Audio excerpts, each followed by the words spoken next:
ಭಕ್ತಿಯ ಬೀಡುವೆ ನೀಡೆ ಮಗೆ ಶಕ್ತಿ ನೀಡೆ ಮಗೆ ನೀಡೋ ಗುರುವೇ ಬ್ರಹ್ಮ ಗುರುವೇ ವಿಷ್ಣು ಗುರು ಸಾಕ್ಷಾತ್ ಪರಬ್ರಹ್ಮನೇ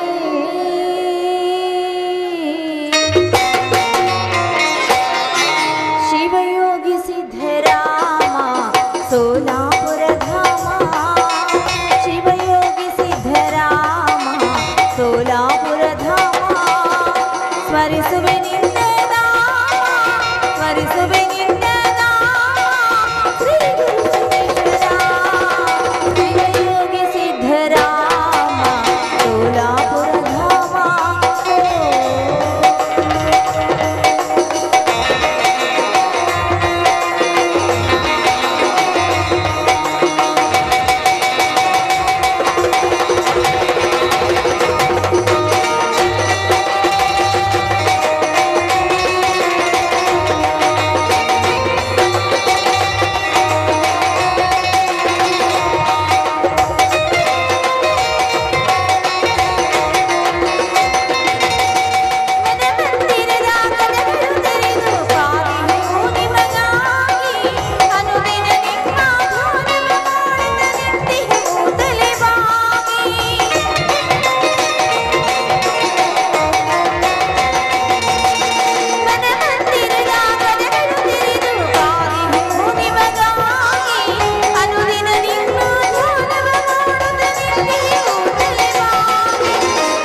ಧಾಮ ಶಿವಯೋಗಿ ಸಿದ್ಧರಾಮ ಸೋಲಾಪುರ ಧಾಮ ಸ್ಮರಿಸುವೆ ನಿನ್ನ ನಾಮ ಸ್ಮರಿಸುವೆ ನಿನ್ನ ನಾಮ ಶ್ರೀ ಗುರು ಸಿದ್ದೇಶ್ವರ ಶಿವಯೋಗಿ ಸಿದ್ಧರಾಮ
ಸೋಲಾಪುರ ಧಾಮ ಸ್ಮರಿಸುವೆ ನಿನ್ನ ನಾಮ ಶ್ರೀ ಗುರು ಸಿದ್ದೇಶ್ವರ ಶಿವಯೋಗಿ ಸಿದ್ಧರಾಮ ಸೋಲಾಪುರ ಧಾಮ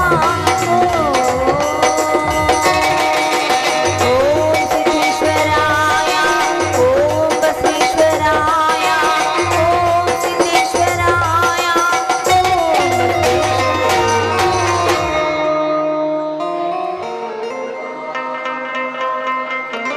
ದೇವ ಸೋಮಲಿಂಗೇಶ್ವರ ತಂದೆ ಬಸವೇಶ್ವರ ಕಡು ಬಡತನದ ತಾಪದಲ್ಲಿ ನೊಂದು ಬೆಂದು ಸದಾ ಕಣ್ಣೀರಿನಲ್ಲಿ ಕೈ ಹಿಡ್ತಿರ್ಬೇಕಾದ್ರೆ ಬಡಪಾಯಿಗರ ಗೋಳು ನಿನ್ನ ಕಣ್ಣಿಗೆ ಕಾಣಿಸದೆ ತಂದೆ ತಂದೆ ಅದೆಷ್ಟೋ ಕಷ್ಟಪಟ್ಟು ಕಣ್ಣೀರಿಟ್ರೆ ಭಕ್ತಿಯಿಂದ ಬೇಡಿಕೊಂಡ್ರೆ ವರವನ್ನ ನೀನು ಕೊಡ್ತೀಯ ಅಂತ ಹೇಳ್ತಾರೆ.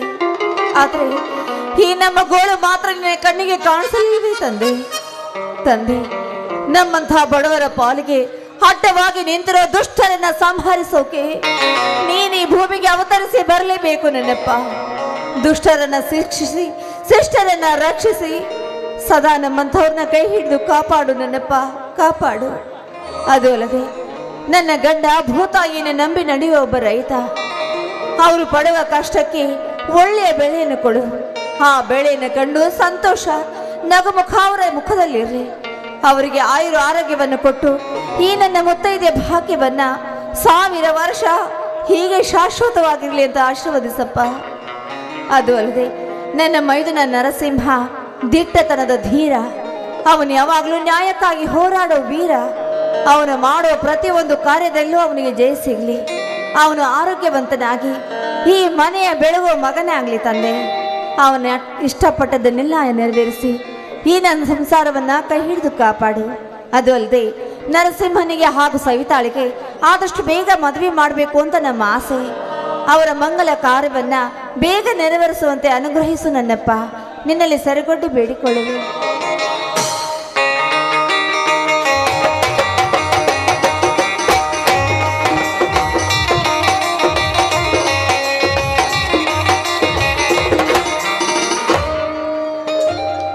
ಪಾರ್ವತಿ, ಪಾರ್ವತಿ, ಏನೆಂದು ಬೇಡಿಕೊಂಡೆ ಆ ಬಸವೇಶ್ವರನಲ್ಲಿ? ಬನ್ನಿ ಸ್ವಾಮಿ, ಈ ನಮ್ಮ ಬಡತನದ ಬಾಳಲಿರೋ ಕಷ್ಟವನ್ನ, ಈ ತೊಂದರೆಯನ್ನ, ಇದೆಲ್ಲವನ್ನ ದೂರ ಮಾಡಿ ಈ ನನ್ನ ಸಂಸಾರವನ್ನ ಸುಖವಾಗಿ ಕಾಪಾಡು ಬಸವೇಶ ಅಂತ ಭಕ್ತಿಯಿಂದ ಬೇಡ್ಕೊಂಡೆ. ತೆಗೆದುಕೊಳ್ಳಿ ಪ್ರಸಾದವನ್ನ.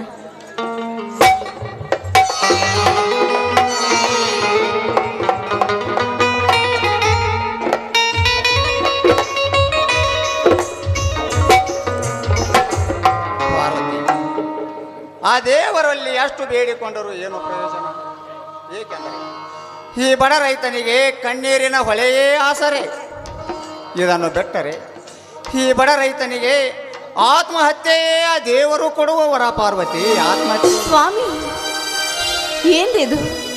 ಯಾಕ್ರೆ ನೀವು ಈ ಥರ ಮಾತನಾಡ್ತಾ ಇದ್ದೀರಾ? ಏನಾಯ್ತು ಅಂತ? ಹೌದು ಪಾರ್ವತಿ, ಹೌದು. ಸಾಲ ಶೂಲ ಮಾಡಿ ಬೀಜ ಗೊಬ್ಬರ ತಂದು ಹೊಲದಲ್ಲಿ ಬಿತ್ತನೆ ಮಾಡಿ ಬೆಳೆ ಚೆನ್ನಾಗಿ ಬಂದ ವೇಳೆಯಲ್ಲಿ ಈ ಹಾಳಾದ ಸರ್ಕಾರ ಬೆಳೆಗೆ ತಕ್ಕ ಬೆಲೆನೇ ಕೊಡುವುದಿಲ್ಲ. ಹೀಗಿರುವಾಗ ಆ ದೇವರಲ್ಲಿ ಎಷ್ಟು ಬೇಡಿಕೊಂಡರೂ ಏನು ಪ್ರಯೋಜನ? ಕೊನೆಗೆ ಈ ಬಡ ರೈತ ಸಾಲ ಮಾಡಿ ಮರಳಿ ಕೊಡದ ಕಾರಣಕ್ಕಾಗಿ ಭೂತಾಯಿಯ ಮಡಿಲಿನಲ್ಲಿ ಆತ್ಮಹತ್ಯೆ ಮಾಡಿಕೊಳ್ಳುತ್ತಿದ್ದಾರೆ. ಪಾರ್ವತಿ, ಆತ್ಮಹತ್ಯೆ ಮಾಡಿ.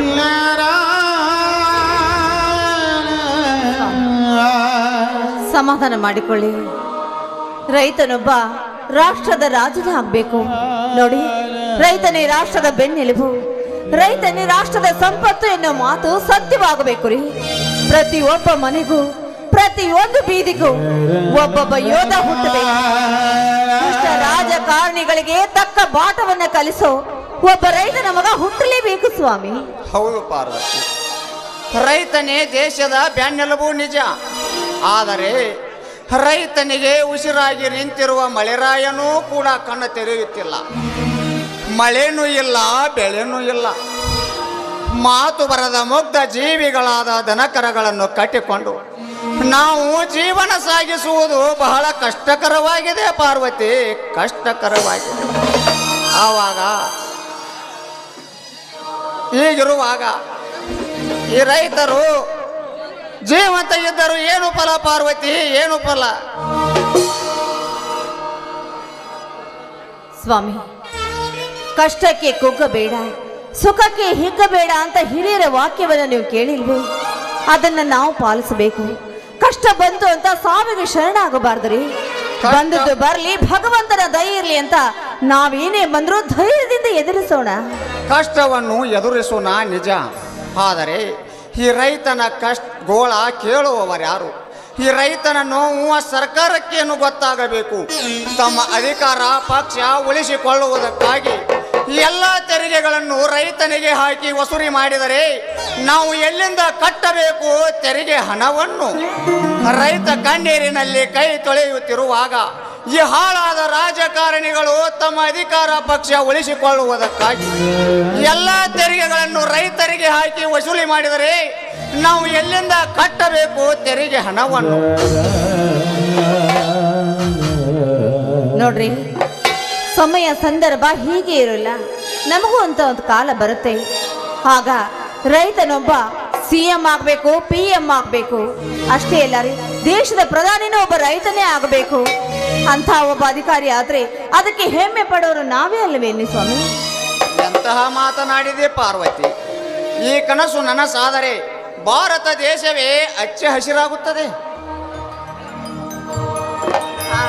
ಹೌದು ರೀ, ಪ್ರತಿಯೊಬ್ಬ ರೈತನು ಅಧಿಕಾರಿಯಾಗಿ ಬರಲಿ ಅಂತ ನಾನು ಆ ಬಸವೇಶ್ವರನಲ್ಲಿ ಬೇಡಿಕೊಳ್ತೀನಿ. ಏನ್ರಿ, ನೀವು ಬಂದು ಹೊತ್ತಾಯ್ತು. ಇನ್ನು ಆ ದುಃಖವನ್ನೆಲ್ಲ ಮರೆತು ಬಿಡಿ. ಹೊಟ್ಟೆ ಹಸು ಕೇಳಬೇಕಲ್ಲ, ಅಡಿಗೆ ಸಿದ್ಧವಾಗಿದೆ, ಊಟ ಮಾಡೋರಂತೆ ಬನ್ನಿ. ಪಾರ್ವತಿ, ಊಟಕ್ಕಿಂತ ಮೊದಲು ಹಸಿದು ಬಂದ ಈ ದೇಹಕ್ಕೆ ಇಂಪಾಗಿ ತನಿಸಿ ಹಾಡು ನಿನ್ನ ಮಧುರ ಕಂಠದಿಂದ ಒಂದು ವಿರಹ ಗೀತೆಯನ್ನು. ಪತಿಯೇ ಪರಮೇಶ್ವರ, ಪತಿಯಾಜ್ಞೆ ಮೀರೋದುಂಟೆ? ಆಗಲೇ ಪತಿದೇವ.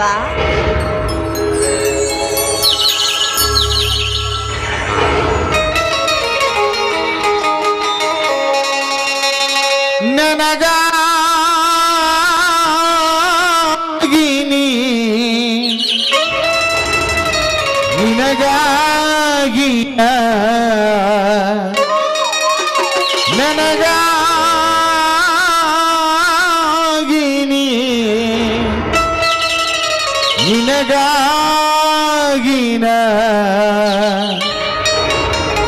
ಕೊನೆವರೆಗೂ ಬದುಕಬೇಕು ನನ್ನೊಲವೇ ನೀವಾರಿ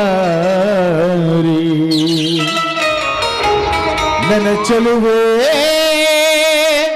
ಬಳಿಬಾರೆ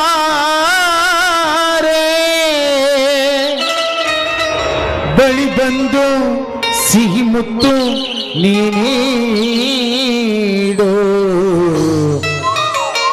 ಸಿಹಿ ಮುತ್ತಿನ ಕಾಣಿಕೆ ಬಾರಿ ನನ್ನ ಸನಿಹಕ್ಕೆ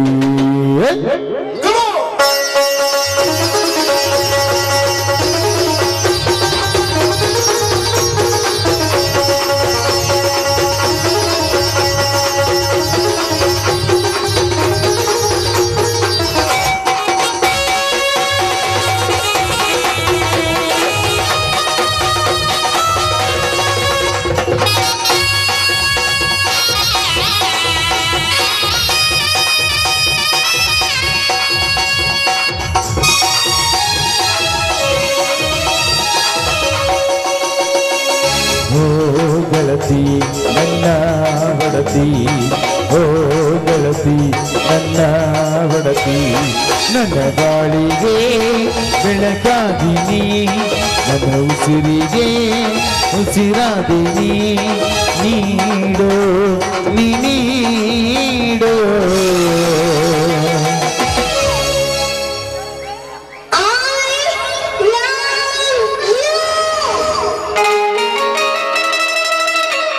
ಸಿಹಿ ಮುತ್ತಿನ ಕಾಣಿಗೆ ಈ ಬಾರಿ ನನ್ನ ಸನಿಹಕ್ಕೆ, ಸಿಹಿ ಮುತ್ತಿನ ಕಾಣಿಗೆ ಈ ಬಾರಿ ನನ್ನ ಸನಿಹಕ್ಕೆ.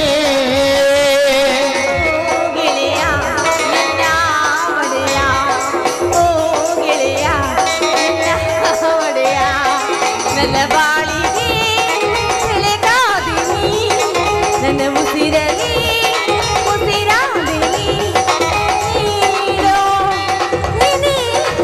ನೀಡೋ. ಏನ್ರಿ?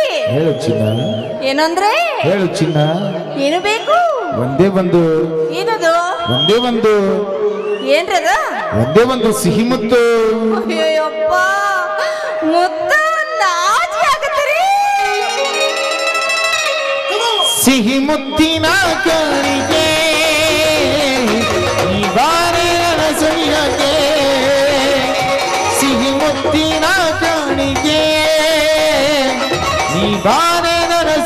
ಸವಿಹಗೆ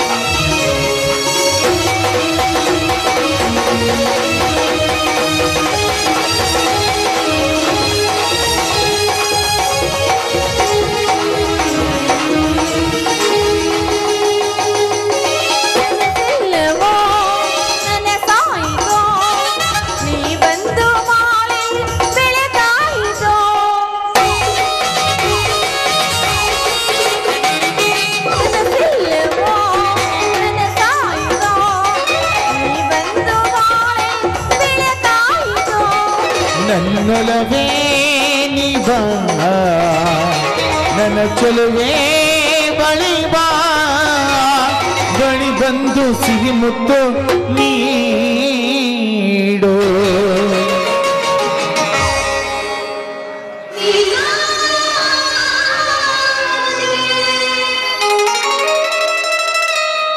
ಸಿಹಿ ಮುತ್ತಿನ ಕಣಿಗೆ ನೀ ಬಾರಿ ನನ್ನ ಸವಿಹಗೆ ಸಿಹಿ ಮುತ್ತಿನ ಕಣಿಗೆ ನೀ ಬಾರಿ ನನ್ನ ಸವಿಹಗೆ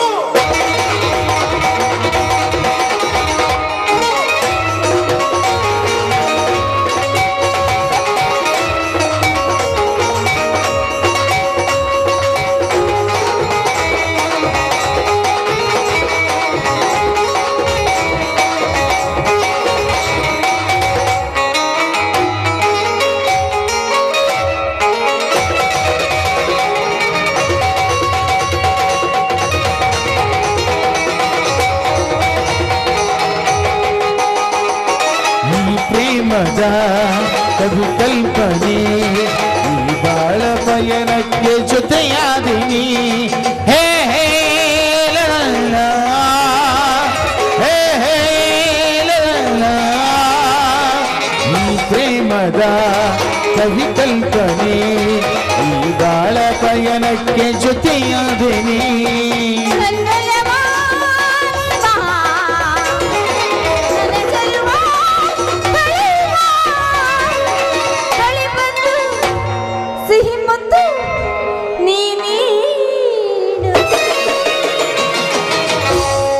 ಸ್ವಾಮಿ ಹೇಳು ಚಿನ್ನ ಪತಿದೇವರೇ ಹೇಳು ಚಿನ್ನ ಏನು ಬೇಕು ಒಂದೇ ಒಂದು ಏನದು ಒಂದೇ ಒಂದು ಸಿಹಿ ಮುತ್ತು ಅಯ್ಯಯ್ಯೋ ಎಷ್ಟು ಜನರ ಮಧ್ಯಾಹ್ನ ಒಲ್ಲಪ್ಪ ಮುತ್ತು ಅಂದ್ರೆ ಬಂತ್ರಿ ಆಪತ್ತು ಆರತಿಯೇ ಧರಿಗಿಳಿದಂತೆ ಆ ಮದನ ನಗುತ್ತಿರುವಂತೆ ಆರತಿಯೇ ಧರಿಗಿಳಿದಂತೆ ಆ ಮದನ ನಗುತ್ತಿರುವಂತೆ ಕಲ್ಲು ಮುಳ್ಳೆಲ್ಲ ಬಳ್ಳಿ ಮೊದಲು ಹೋಗಣವಾಯಿತು ಎನಿಸುತ್ತಿದೆ ಹೋಗಣವಾಯಿತು ಎನಿಸುತ್ತಿದೆ ಲರಲಲಲಲ ಲರಲಲಲ ಲರಲಲಲ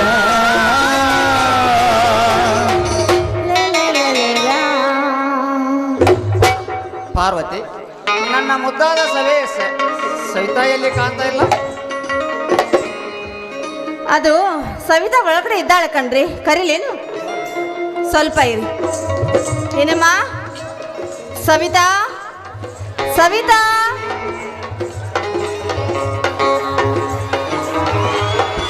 ಬಾವಾ ಈಗ ಬಂದ್ರೇನು ಹೌದು ಕುಡಿಯೋದಕ್ಕೆ ಸ್ವಲ್ಪ ನೀರು ತೆಗೆದುಕೊಂಡು ಬರಲಾ ಬೇಡ ಸವಿತಾ ನಿನ್ನ ಮಾತನ್ನು ಕೇಳ್ತಾ ಇದ್ದರೆ ನೀರು ಅಷ್ಟೇ ಏಕೆ ಹಾಲು ಕುಡಿದಷ್ಟೇ ಸಂತೋಷವಾಗುತ್ತದೆ ಹೌದು ಎಲ್ಲಿ ನನ್ನ ಚಿಕ್ಕ ಮಾವ ಕಾಣ್ತಾ ಇಲ್ಲ ಕಳ್ಳಿ ನೋಡ್ರಿ ಚಿಕ್ಕ ಮಾವನ ಚಿಂತೆ ಎಷ್ಟು ಉಳಿಗೆ ನೋಡು ನೆನ್ಸು ಅಷ್ಟರಲ್ಲಿ ಯಾಕೋ ನಿನ್ನ ಮಾವ ನರಸಿಂಹ ಬಂದೇ ಬಿಟ್ಟ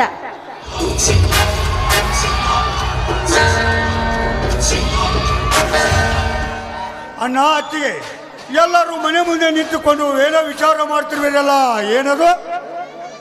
ನರಸಿಂಹ, ಈಗ ಬಂದೇನಪ್ಪ. ಏನೂ ಇಲ್ಲ, ಹಾಗೆ ಸುಮ್ಮನೆ ನಿಂತುಕೊಂಡೆವು. ಕಬ್ಬಿನ ಹೊಲಕ್ಕೆ ನೀರು ಹಾಯಿಸಿ ಬಂದೇನಪ್ಪ ತಮ್ಮ. ಏನಂತ ಹೇಳಲಣ್ಣ, ಹೊಲದಲ್ಲಿ ಕಪ್ಪೆ ಇಲ್ಲದಿರುವಾಗ ನೀರನ್ನು ಎದಕ್ಕೆ ಉಣಿಸಲಣ್ಣ, ಎದಕ್ಕೆ ಉಣಿಸಲಿ? ನರಸಿಂಹ, ಏನು ಹೇಳುತ್ತಿರುವೆಯೋ ತಮ್ಮ ನೀನು? ಹೌದಣ್ಣ, ಹೊಲದಲ್ಲಿ ಕಪ್ಪಿಗೆಲ್ಲ ಡೊಳ್ಳ ಹತ್ತಿ ಕಪ್ಪು ನೆಲ ಕೂರಲಿ ಒಣಗಿ ಹೋಗಿದೆ ಅಣ್ಣ, ಒಣಗಿ ಹೋಗಿದೆ.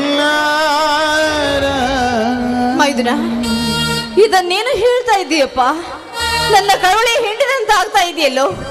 ನಮ್ಮ ಪಾಲಿಗೆ ಮೃಷ್ಟಾನ್ನವಾಗಿರೋ ಕಪ್ಪು ಈ ರೀತಿ ಒಳಗೆ ನಿಂತಿದೆ ಅಂದ್ರೆ ಹೇಗಪ್ಪ ನಮ್ಮ ಗತಿ? ದೇವಾ ಬಸವೇಶ್ವರ, ಇದೆಂಥ ಸತ್ವ ಪರೀಕ್ಷೆಯಪ್ಪ ನಮಗೆ, ಇದೆಂಥ ಸತ್ವ ಪರೀಕ್ಷೆ.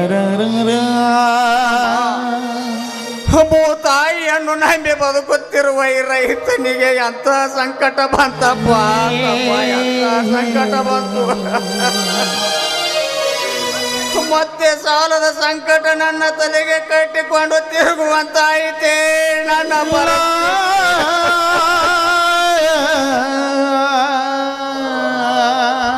ಅಳ್ಬೇಡಿ ಮಾವ, ಎಲ್ಲವೂ ಆ ವಿಧಿಯ ಲಿಖಿತ. ಕೆಟ್ಟ ಕೆಲಸಕ್ಕೆ ಸರ್ಕಾರ ಸಾವಿರಾರು ಕೋಟಿ ಖರ್ಚು ಮಾಡುತ್ತೆ, ಆದ್ರೆ ರೈತನಿಗೋಸ್ಕರ ಶತ್ರುವಾಗಿ ನಿಂತಿರುವ ಆ ಹುಳುಗಳಿಗೆ ಔಷಧಿ ಕೂಡ ಕಂಡು ಹಿಡಿತಾ ಇಲ್ವಲ್ಲ. ಇಂಥ ಸರ್ಕಾರಕ್ಕೆ ನಾವೇನಂತ ಹೇಳಬೇಕು? ಹೀಗಿರುವಾಗ ನಮ್ಮಂತ ರೈತರು ಬದುಕೋದಾದ್ರೂ ಹೇಗೆ ಮಾವ? ಸವಿತಾ, ನೀನು ಹೇಳು ಮಾತು ನಿಜವಿದೆ. ರೈತನ ಮಿತ್ರ ಎರೆಹುಳವಾದರೆ ರೈತನ ಶತ್ರು ದ್ವಂದ್ವಹುಳ ತಾನೆ. ತಮ್ಮ, ಕೈಗೆ ಬಂದ ತೊತ್ತು ಬಾಯಿಗೆ ಬರದಂತಾಯಿತೆ ನಮ್ಮ ಪರಿಸ್ಥಿತಿ. ತಮ್ಮ, ಹೊಲದಲ್ಲಿ ಬೆಳೆದ ಶೇಂಗಾದ ಚೀಲವನ್ನು ಆ ವಿಕ್ರಾಂತ ಗೌಡನ ಅರ್ತಿಗೆ ಹಚ್ಚಿದ್ದೇವಲ್ಲ, ಅವು ಮಾರಾಟವಾಗಿವೆ ಅಂತೆ. 20,000 ಬೆಲೆ ಬಾಳುವ ಬೆಳೆಯನ್ನು ಕೇವಲ 10,000 ಹಣ ಕೊಡುವುದಕ್ಕೆ ಬಂದ ವಿಕ್ರಾಂತ ಗೌಡ ಅವನೊಂದಿಗೆ ವಾದ ಮಾಡಿದರೆ ನನ್ನನ್ನೇ ಬೈದು ಕಳಿಸಿದ. ತಮ್ಮ, ಲೇ ವಿಕ್ರಾಂತ್ ಗೌಡ, ನಿನ್ನ ಕರ್ಮದ ಕೊಡ ತೊಂಬೆತ್ತು ಮಗನ. ನಿಮ್ಮಂತ ದುಷ್ಟ ಶ್ರೀಮಂತರು ಇರೋ ತನಕ ನಮ್ಮಂತ ರೈತರಿಗೆ ಅನ್ಯಾಯವಾಗುತ್ತಿರಬಹುದು. ಆ ಅನ್ಯಾಯಕ್ಕೆ ಸಿಡಿದದ್ದು ನಿಂತಿದ್ದಾರೆ ಈ ನರಸಿಂಹ. ಅಷ್ಟೇ ಅಲ್ಲಪ್ಪ, ಇನ್ನೂ ಕಮಿಷನ್ ಕೊಡಬೇಕು, ಇನ್ಕಮ್ ಟ್ಯಾಕ್ಸ್ ತುಂಬಬೇಕು ಅಂತ ಹೆದರಿಸಿದ. ಅಷ್ಟೇ ಅಲ್ಲ ಮೈದುನ, ಅದೆಷ್ಟೋ ಬಡಪಾಯಿ ರೈತರಿಗೆ ಮೋಸ ಮಾಡಿ ತನ್ನ ಬೊಕ್ಕಸವನ್ನು ತುಂಬಿಸಿಕೊಂಡು ಶ್ರೀಮಂತರಾಗಿದ್ದಾನೆ ಆ ಪಾಪಿ ವಿಕ್ರಾಂತ ಗೌಡ. ಅಂಥವನಿಗೆ ತಕ್ಕ ಬುದ್ಧಿ ಕಲಿಸೋಕೆ ಯಾರು ಇಲ್ವೇನಪ್ಪ ಈ ಭೂಮಿ ಮೇಲೆ? ಅವನಿಗೆ ಅದ್ಯಾವಾಗ ಬುದ್ಧಿ ಬರುತ್ತೋ ಅದ್ಯಾವಾಗ ರೈತರನ್ನ ತಮ್ಮ ಪಾಡಿಗೆ ಬದುಕೋಕೆ ಬಿಡ್ತಾನೋ ಆ ನೀಚ. ಅತ್ತಿಗೆ, ಅಣ್ಣ ಅತ್ತಿಗೆ, ನಾವು ಸುಮ್ಮನಿರಬಾರದು. ನಾವು ಒಂದು ವರ್ಷ ಕಷ್ಟಪಟ್ಟ ದುಡಿದ ಬೆಳೆಯನ್ನು ಆ ದುಷ್ಟ ಶ್ರೀಮಂತರು ಕೇವಲ ಒಂದೇ ಒಂದು ನಿಮಿಷದಲ್ಲಿ ಹಗಲೊತ್ತಿನಲ್ಲಿ ರೈತರ ಜೇಬಿಗೆ ಕತ್ತರಿ ಹಾಕುತ್ತಿರುವವರಿಗೆ ಒಟ್ಟು ಬುದ್ಧಿ ಕಲಿಸಲೇಬೇಕು. ಇಂಥ ದುಷ್ಟರ ನಾಡಿನಲ್ಲಿ ರೈತ ಗರ್ಜನೆ ಮಾಡಿದರೆ ಅಂದಾಗ ನಾವು ನೆಮ್ಮದಿಯಾಗಿ ಬಾಳಬಹುದು. ನಿಜ ಮೈದುನ. ಭ್ರಷ್ಟ ಅಧಿಕಾರಿಗಳು, ಭ್ರಷ್ಟ ಶ್ರೀಮಂತರು ಇರುವವರೆಗೂ ನಮ್ಮಂತ ರೈತರ ಕಣ್ಣೀರು ತಪ್ಪಿದ್ದಲ್ಲ ಮಾವ. ಸವಿತಾ, ನೀನು ಹೇಳುವುದು ನಿಜವಿದೆ. ಇಂಥ ಪಾಪಿಗಳ ಲೋಕದಲ್ಲಿ ಕ್ರಾಂತಿಯ ಕಟಕ ಹಿಡಿದು ಹೋರಾಡಬೇಕು. ಅಂದಾಗ ಅನ್ಯಾಯ ಈ ಜಗತ್ತು ಬಿಟ್ಟು ಓಡುವುದು. ಲೇ ಗೌಡ, ಈಗಲೇ ಬರುವೆ ಮಗಳೇ, ನಿನ್ನ ಆಳು ಸಾಮ್ರಾಜ್ಯಕ್ಕೆ ಅಂತ್ಯ ಆಡುವೆ. ಕಾಂತ್ರಿ ನನ್ನ ಮಗಳೇ. ತಮ್ಮ, ಕೋಪದಲ್ಲಿ ಏನಾದರೂ ಅನಾಹುತ ಮಾಡಬೇಡಪ್ಪ. ಅವರಿಗೆ ಭೇಟಿಯಾಗಿ ಸರಿಯಾಗಿ ಮಾತನಾಡು. ನಿಜ ಮೈದುನ. ನೋಡಪ್ಪ, ದುಷ್ಟರನ್ನ ಬಗ್ಗ ಬಡ್ದು ಅವ್ರಿಗೆ ತಕ್ಕ ಪಾಠ ಕಲಿಸೋ ಧೀರ ವೀರ ನೀನಾಗಬೇಕೆಂಬುದೇ ನಮ್ಮ ಆಸೆ. ಅತ್ತಿಗೆ, ಈ ಗಂಡು ಮೆಟ್ಟಿದ ನಾಡಿನಲ್ಲಿ ಪುಂಡಿ ಉಳಿಯಾಗಿ ಗರ್ಜಿಸಿ ಆ ಪಂಚರಿಗೆ ಒಟ್ಟು ಬುದ್ಧಿ ಕಲಿಸುವ ವೀರನಾಗುತ್ತೇನೆ. ನನ್ನನ್ನು ಕೆಳಗಿಳಿದರೆ ಸಿಡಿದದ್ದು ಉಗ್ರ ನರಸಿಂಹನಾಗಿ ಅವರ